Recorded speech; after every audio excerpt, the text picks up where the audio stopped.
8 de la mañana, 30 minutos en punto y comenzamos con nuestra primera entrevista de esta mañana. Ayer la ministra de Economía y Finanzas, el presidente del Banco Central y también el secretario nacional antilavado concurrieron a la comisión especial que está analizando la ley de urgente consideración en el Senado para dar explicaciones de algunas de las modificaciones que pretende plasmar esta ley de urgente consideración. Desde el Frente Amplio, algunos de estos aspectos desataron una gran polémica. Bueno, para conocer algunos de estos puntos recibimos al senador Mario Vergara. Bienvenido, ¿cómo le va? Un gusto estar con ustedes. Bueno, ayer hubo varios temas, estuvo el tema de la regla fiscal, estuvo el tema de los cambios en controles que apuntan a la libertad financiera. Empecemos por la regla fiscal, que ya generó bastante polémica. Ayer Azucena Arbeleche explicaba después de la reunión que tuvieron en esa comisión que la nueva regla fiscal apunta a poder mantener políticas anticíclicas, un tema que ya venía siendo hablado y era la crítica de la oposición del anterior gobierno, ahora actual gobierno, y también con el fin de poder mantener las políticas sociales. Desde el Frente Amplio, bueno, ¿qué reflexión les merece esta propuesta? Bien, en primer lugar, nosotros no estamos en contra de las reglas fiscales. De hecho, Uruguay tiene una regla fiscal, que es la asociada al tope de deuda, o sea, que es el Poder Legislativo el que tiene que autorizar los niveles de endeudamiento del Estado. Pero en realidad nosotros no estamos en contra de las reglas fiscales y tampoco vemos necesariamente mal hacer una regla con respecto al tope de déficit estructural, que es un poco la idea que se plantea. El tema es que en el proyecto de ley no hay una regla fiscal, es más bien una declaración de que queremos una regla fiscal.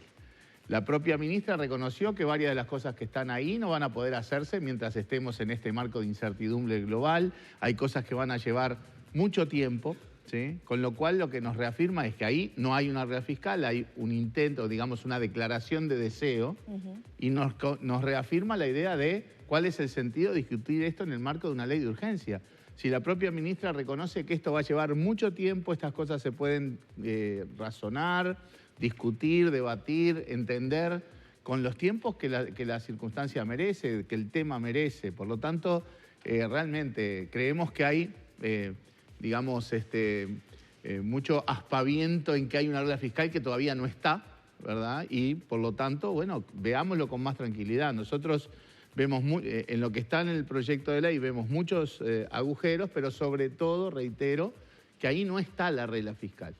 Y además no va a estar tampoco la posibilidad de hacerla en la próxima instancia presupuestal, que es ahora nomás, ¿verdad? El gobierno tiene que presentar en los próximos meses la ley de presupuesto y es absolutamente imposible que se inicie siquiera razonablemente un proceso de regla fiscal para esta instancia presupuestal, sobre todo porque hay que hacer estimaciones del lo que los economistas le llamamos el producto potencial, o sea, cómo va a crecer la economía del Uruguay a largo plazo y cosas por el estilo. El propio gobierno te habla de la nueva normalidad, o sea, no sabemos cómo va a ser el mundo en los próximos meses y cómo va a ser salidos de la pandemia. Mal podemos hacer un cómputo razonable de ese tipo de variables de largo plazo. O sea que son cosas para seguir hablando, pero nosotros no le vemos ningún sentido estos artículos en esta ley de urgencia para ser tratados en estos plazos cuando la propia ministra plantea que estas son cosas para el futuro lejano. ¿La oposición es más por el contexto que por el contenido concreto de esta propuesta de regla fiscal? Es que contenido concreto es muy poco, es una formulación muy genérica en donde nosotros no tenemos por qué verlo, digamos, negativamente. O sea, hacer una regla con respecto al déficit, lo dijimos en comisión. No estamos en contra de una regla fiscal de ese tipo, pero ni por asomo estamos en condiciones de ponernos a trabajar en una regla fiscal en el contexto actual, porque implicaría, reitero, hacer cómputos de cosas que es imposible hacer en este marco de tanta incertidumbre en la economía global y en la economía uruguaya. En la conferencia que dio la ministra ayer hablaba de la creación de una comisión de expertos y bajar a tierra justamente todo eso. ¿No hay condiciones Nada de eso actuales va a poder hacerse a lo largo de este año, por ejemplo. ¿Por el coronavirus? ¿O aunque no hubiera coronavirus tampoco podría? Bueno, los tiempos de aquí a la ley de presupuesto igual son muy exiguos. Yo dificulto que de aquí a la ley de presupuesto, aunque no hubiera coronavirus, puedan diseñar efectivamente eso. Pero con el coronavirus, no es solo porque haya coronavirus, sino por lo que el propio gobierno reconoce que hay un marco de total incertidumbre que no sabemos cómo va a ser esa nueva normalidad. Entonces, mal podemos nosotros decir, el crecimiento de largo plazo de la economía uruguaya va a ser el X%, cuando no tenemos ni idea cómo va a ser el mundo dentro de un año. Entonces, no es el tema del coronavirus en cuanto a circunstancias, sino el coronavirus en cuanto al impacto de la enorme incertidumbre que ha tenido en todos los procesos económicos, financieros, productivos, de empleo en todo el mundo. Estos temas planteados por la ministra ayer y en la Ley de Urgente Consideración apuntan, bueno, a mejorar el déficit fiscal que tiene Uruguay y también a generar políticas anticíclicas. Ayer la ministra también explicaba que si la economía crece, no gastar en esa relación, sino guardar, ¿no?, lo que se llama... Todo eso está en la teoría, porque en el fondo la propia ministra dijo que las reglas fiscales por sí solas no hacen la diferencia, no son mágicas, ¿verdad? Por lo tanto, esta va a ser una herramienta más para ayudar en esa dirección, pero tampoco creamos... ¿Son viables las políticas anticíclicas, por ejemplo, para Uruguay? Sí, son viables, pero la característica de anticíclico es deseable y tiene que ser una tendencia, ¿verdad? Pero tengamos claro que cuando tenemos una crisis, esos razonamientos quedan un poco de lado y tenemos que abordar la crisis con el gasto necesario. Lo dijo la propia ministra hace un tiempo, solo que no lo aplica, ¿verdad? Dijo acá, en el marco del coronavirus hay que gastar todo lo que haya que gastar para evitar que la situación se deteriore demasiado, pero no lo están haciendo con la contundencia que requeriría. Pero en todo caso, reitero, la regla fiscal es una herramienta más en el marco de otro conjunto de cosas que en última instancia dependen también de la disposición tanto de gobierno como del legislativo, porque las cuestiones del gasto pasan por la ley de presupuesto, para tener políticas más anticíclicas. Aquí no hay que pensar que porque tengamos una regla fiscal esto resuelve mágicamente las cosas. Otro de los aspectos que dio mucha polémica y que ayer también era explicado por las autoridades fue estos cambios que apuntan a generar mayor libertad financiera y entre ellos cambian, por ejemplo, los montos que se pueden hacer transacciones sin tener que notificarlos o con menos controles de lo que había antes. Por lo menos para el usuario, ¿no? Y un enfoque de análisis de riesgo. ¿Cómo ve usted estos cambios? Bueno, acá hay varias cosas, ¿verdad? Para nosotros de pique a esto no le podemos llamar libertad financiera porque hay libertades que tienen los trabajadores hoy, por ejemplo, que de alguna manera estamos seguros que las perderían. Como por ejemplo, elegir la institución o el medio electrónico en el cual cobrar sus saberes. Porque el primer artículo de esta sección lo que hace es habilitar el pago de nómina, de salarios, de remuneraciones en efectivo. Y que en todo caso la forma de pago surja de la negociación entre trabajador y empleador en el momento en que se contrata. Y todos sabemos, porque todo el derecho laboral está basado en esta lógica, de que la capacidad de negociación de trabajador y empleador, sobre todo en el momento de contratación, no es simétrico, no es análogo. O sea, ahí hay una clara asimetría de poder de negociación que en todo caso le va a quitar al trabajador. Por ejemplo, hay un montón de casos en donde hay contratos laborales en los que el trabajador hoy, antes de todo esto, renuncia al pago de la indemnización por despido en el momento en que está siendo contratado. O sea, está renunciando a un derecho claro que tienen los trabajadores porque es obvio que en el momento en que un empleador está contratando a un trabajador, su poder de negociación, el del trabajador, es ínfimo, ¿verdad? Está consiguiendo un trabajo y más en el marco en el que estamos actualmente. Por lo tanto, para nosotros ahí los trabajadores van a perder esa capacidad de elegir cómo cobrar su sueldo.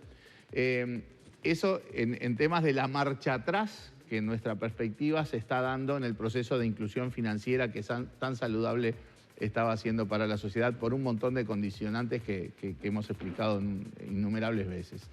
El otro aspecto es relajar un poco la cuestión de algunos controles vinculados a la prevención del lavado de activos y el financiamiento del terrorismo. Nosotros pensamos que algún grado de flexibilización se puede tener. Por ejemplo, en las transacciones en efectivo, hoy el tope está más o menos en unos 4.000 y algo de dólares. Nosotros podemos pensar que eso puede subir un poco, pero no a 100.000 dólares, ¿verdad? O sea, el proyecto de ley propone que se puedan hacer transacciones en efectivo hasta 100.000 dólares. Yo creo que todos podemos pensar que si alguien va a comprar un auto de alta gama o un apartamentito, lo que sea, cualquier transacción en donde se lleven 99.900 dólares en un bolsito, a todos nos da para sospechar de que se está habilitando, digamos, al menos, se relaja digamos, las medidas contrarias al lavado de activos. Claro, O sea, ayer explicaban que no tratando... se relajan las medidas porque en realidad lo que cambia es la metodología de control, Eso es basada para otro, en un enfoque de riesgo. Eso es para otro artículo que refiere a que, bueno, ese de los $100.000 es así tal cual. Incluso un detalle más. Hay muchos delitos que son precedentes del lavado de activos, o sea que hay delitos que hacen sospechar que ahí hay lavado de activos, ¿no? Y hay como 30 y pico de delitos. El de contrabando, por ejemplo, tiene un monto mínimo de $20.000. Entonces, si nosotros dejáramos que se hagan transacciones en efectivo por hasta 100.000, es 5 veces más que el monto mínimo para considerar el contrabando como prevención. O sea, queda inconsistente sin duda.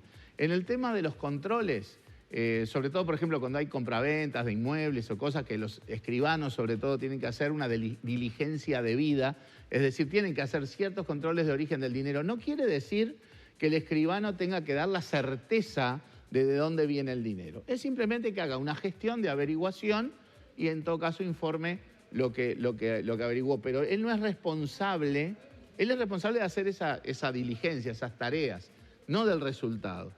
Y efectivamente puede ser que uno pueda considerar que para operaciones pequeñas eso pueda un poco relajarse. El problema es que ahí lo que está planteado es una ampliación también excesiva en nuestra perspectiva. O sea, está bien considerar un poco de flexibilidad en montos pequeños, en estos casos, pero no para montos grandes. Y sobre todo ahí el punto estaba en que, bueno, que si las transacciones se hacen con instrumentos que ya estaban en el sistema financiero, como que eso no habría por qué hacerle la diligencia completa, sino una diligencia simplificada. Lo que pasa es que eso en el marco de lo otro, de dejar transacciones en efectivo por $100.000, de derogar algunas otras consideraciones de que, por ejemplo, las operaciones no se puedan fraccionar, etcétera, en ese contexto eso para nosotros genera un relajamiento de los controles antilavado que son tan importantes para el país en clave reputacional, de credibilidad, de la evaluación que hacen los organismos internacionales. Ahí está. ¿Esto podría afectar a Uruguay en ese sentido? Ayer se decía que no. Nosotros estamos convencidos que si salen tal cual los artículos que están propuestos en el proyecto, no tenemos dudas, y algunos de los expertos que fueron el día viernes a la comisión lo dijeron, no tenemos dudas que la evaluación de Uruguay va a empeorar en esa dirección.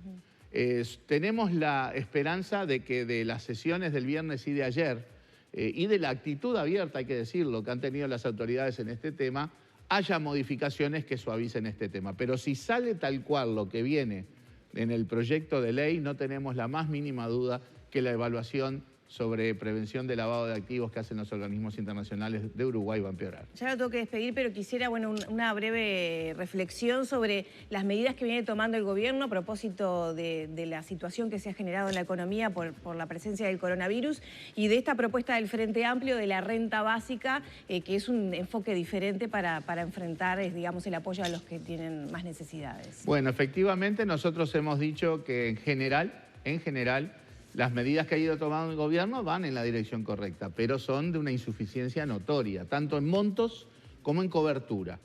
En nuestra interpretación, y se lo planteamos al presidente cuando tuvimos la reunión del Frente Amplio con el presidente de la República, donde planteamos tender la mano, generar un espacio de diálogo y de acuerdo nacional con partidos políticos, con organizaciones sociales, mano que evidentemente el gobierno no tomó, que las medidas iban en la dirección correcta, pero eran montos que no eran suficientes en absoluto, ¿verdad? Y la cobertura, sobre todo, era muy insuficiente. Hoy todas las medidas que tomó el gobierno de la gente más vulnerable es de montos relativamente pequeños y a un conjunto aproximado, grosso modo, de 100.000 familias.